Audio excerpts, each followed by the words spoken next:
आत्मप्रिय धर्म बंधु, आपके भीतर बैठे परमात्मा को नमन करती हूँ एवं मेरे जीवन में आए हुए समस्त महान उपकारी जनों के पुनीत पावन चरणों में वंदन नमन प्रणाम करती हूँ। प्रिय आत्मन, इंसान को हमेशा अच्छे बीज बोने चाहिए, क्योंकि जैसा वो बीज बोएगा वैसा ही उसे उसका फल मिलेगा। जैसी फसल बोते हो वैसी ही फसल काटने को मिलती है। इस बात का इंसान को प्रतिपल ख्याल रहना चाहिए।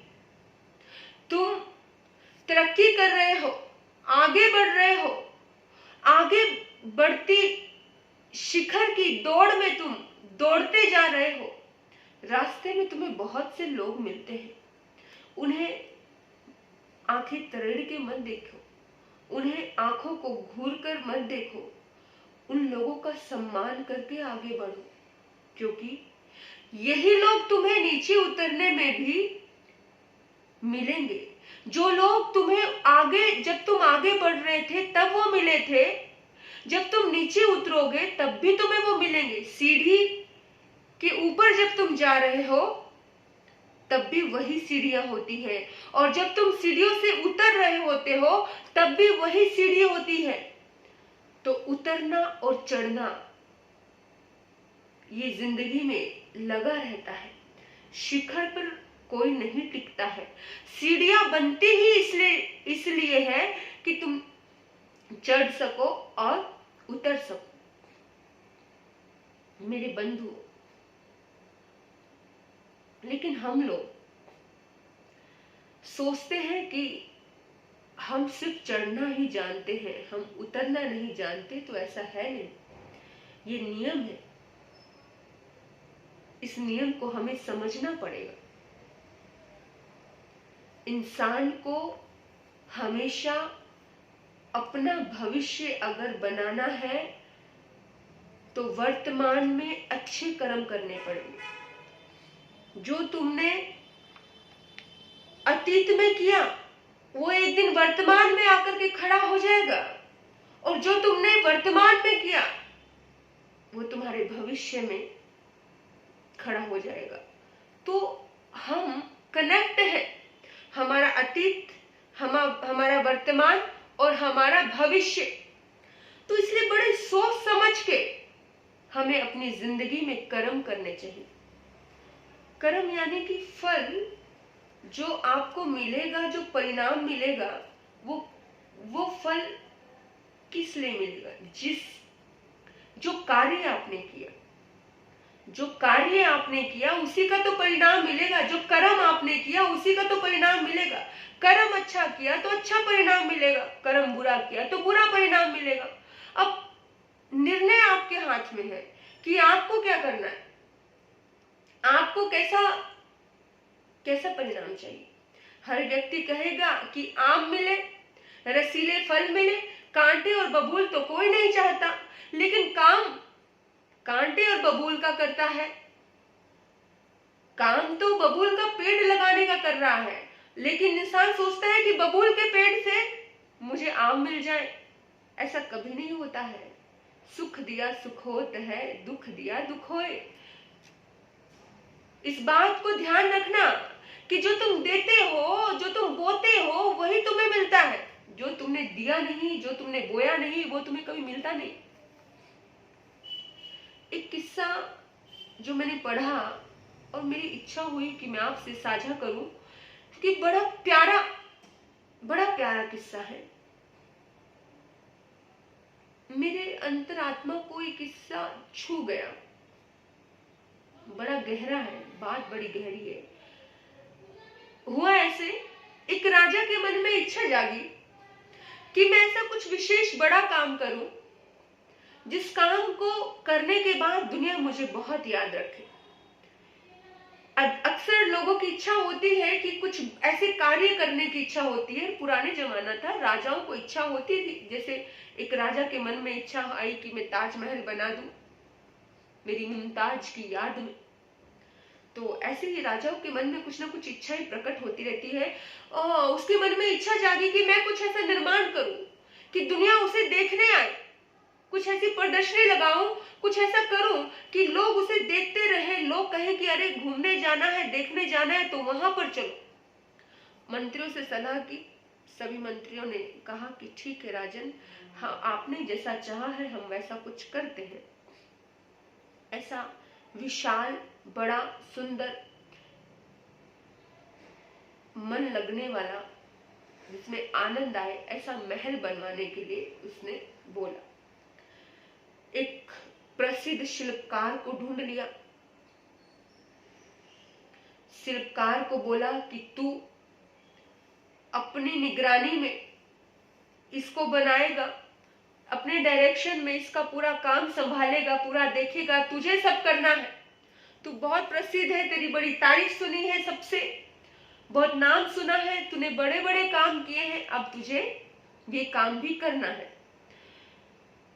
तो उसके मन में विचार आया कि ठीक है, काम बहुत अच्छा करूंगा, मैं बहुत अच्छा काम करूंगा।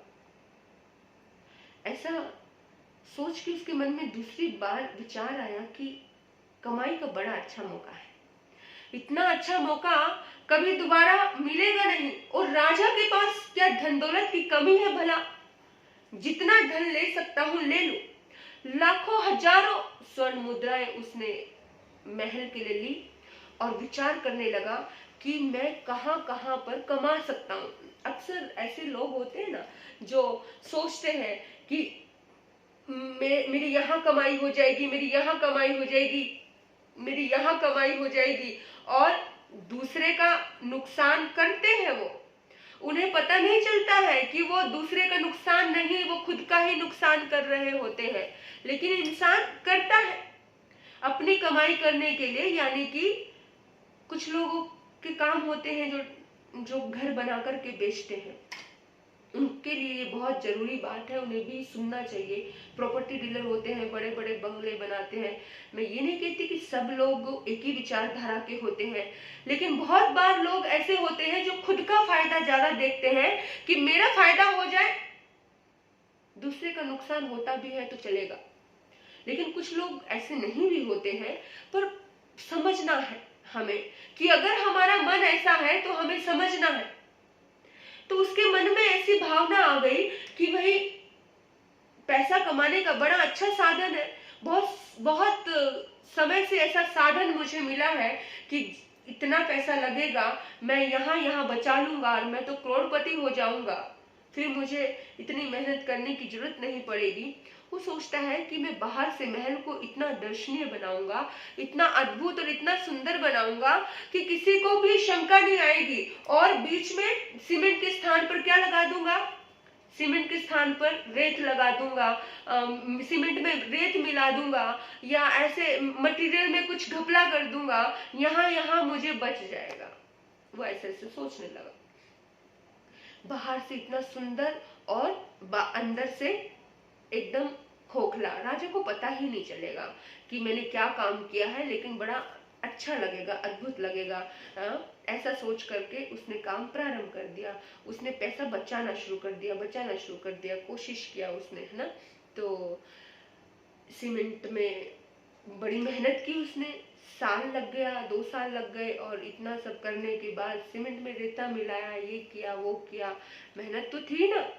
तो उसके बाद उसने आया राजा के पास और कहा, राजन आपकी इच्छा के अनुसार, आपकी भावना के अनुसार मैंने एक अद्भुत दृश्य, वो दृश्य ऐसा है आपको लगेगा कि ये जन्नत है, ऐसा मैंने महल बनाकर के तैयार किया है, आप चलो।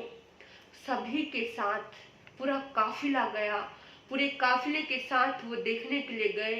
तो सचमुच इतना खूबसूरत वो दृश्य उन्हें लगा कि हम जन्नत में हैं, क्योंकि बाहर की डेकोरेशन इतनी अद्भुत थी, इतनी खूबसूरत थी। और राजा को खुशी हुई।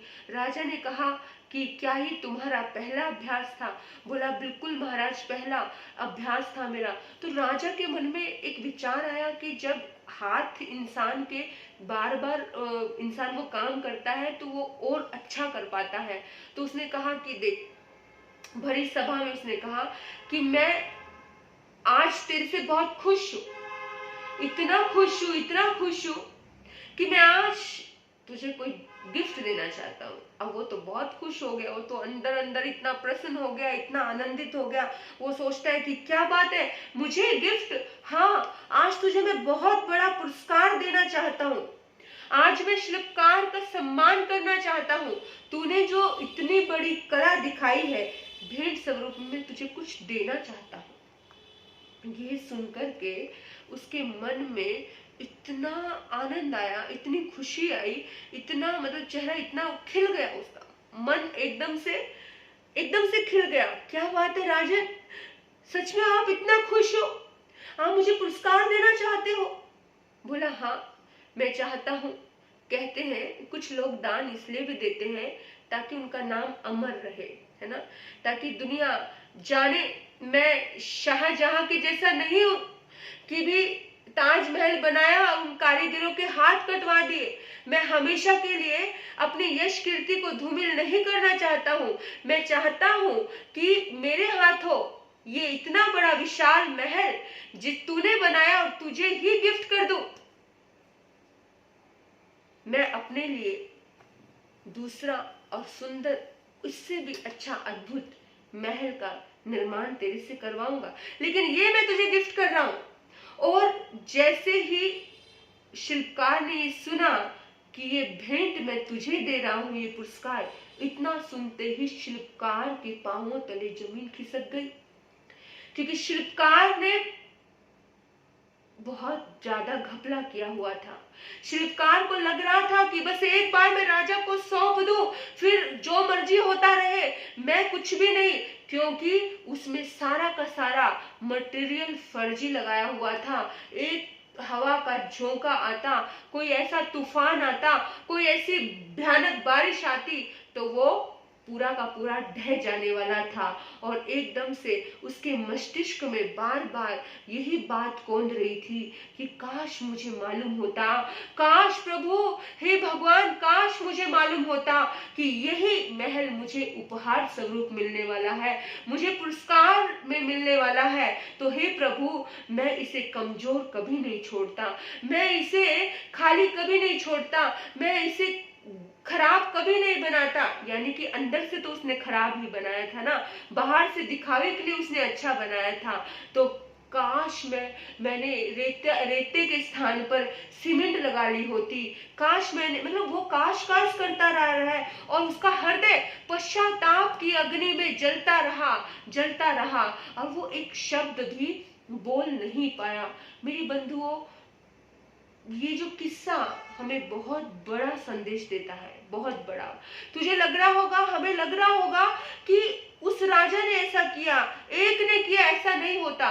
प्रकृति के नियम ऐसे ही हैं, प्रकृति के नियम ऐसे ही हैं और हम इस प्रकृति के नियम को समझ नहीं पाते हैं। हमें प्रकृति के नियमों को समझना, ये जीवन का, ये जो कहानी है, ये जो किस्सा है, ये हमें जीवन के सिद्धांत को स्पष्ट करती है कि जीवन में हम जो भी अच्छा बुरा करते हैं वो सब लौट करके हमारे पास आता है, वो हमें मिलता है, वो हमारे ऊपर ही आता है। इसलिए हमें बहुत सोच समझ के हमें हर कार्य करना चाहिए। हम जो दूसरे को दे रहे हैं वो हमें जरूर मिलता है।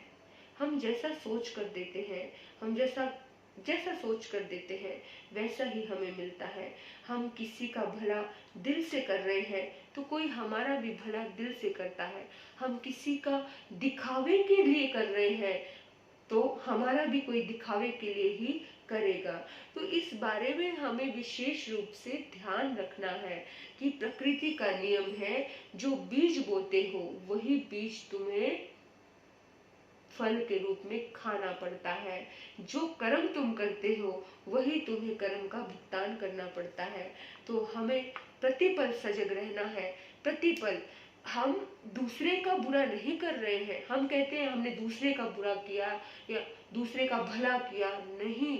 अगर हम किसी के साथ बुरा कर रहे हैं, दूसरे का नहीं अपितु हम खुद का ही बुरा कर रहे हैं, हम खुद के साथ ही गलत कर रहे हैं। भगवान कहते हैं अप्पा कत्ता है विकत्ता है सुहानी दुहानी है, आत्मा ही करता है, आत्मा ही भोगता है अपने सुख दुख का। हम ही मित्र है, हम ही स्वयं के शत्रु है। ये आत्मा ही तो मित्र है। ये आत्मा जब जब भी शांत रही, जब जब भी इस आत्मा ने किसी का भला किया, तब तब ये आत्मा हमारी मित्र है। लेकिन इस आत्मा ने जब जब भी क्रोध किया, जब जब भी गुस्सा किया, जब जब भी किसी का बुरा किया, जब जब भी किसी को नुकसान पहुंचाया, जब जब भी किसी को तकलीफ दी, तो इस आत्मा, ये खुद ही आत्मा खुद का शत्रु बन गया। भगवान इतनी बड़ी बात कह देते हैं, इतनी बार हमें समझाया हमारे संतों ने, हमारे महापुरुषों ने, हमें इस आत्मा के प्रति बहुत सजग रहना है, क्योंकि यही हमारे काम आएगी। ये जो कर्म करती है ना, ये आत्मा जो कर्म करती है वही कर्म हमें भोगने हैं। तो बस आपने मुझे सुना और भगवान की वाणी पर श्रद्धा रखिए, महापुरुषों की वाणी, जिन वाणी पर श्रद्धा रखिए, वो प्रतिपल हमें एक ही बात सिखा रहे हैं, एक ही बात समझा रहे हैं कि जागो, लौट कर तुम्हें वही मिलेगा जो तुम देते हो। आपने मुझे सुना। आपके भीतर बैठे परमात्मा को नमन करती हूँ। ओम शांति, ओम शांति।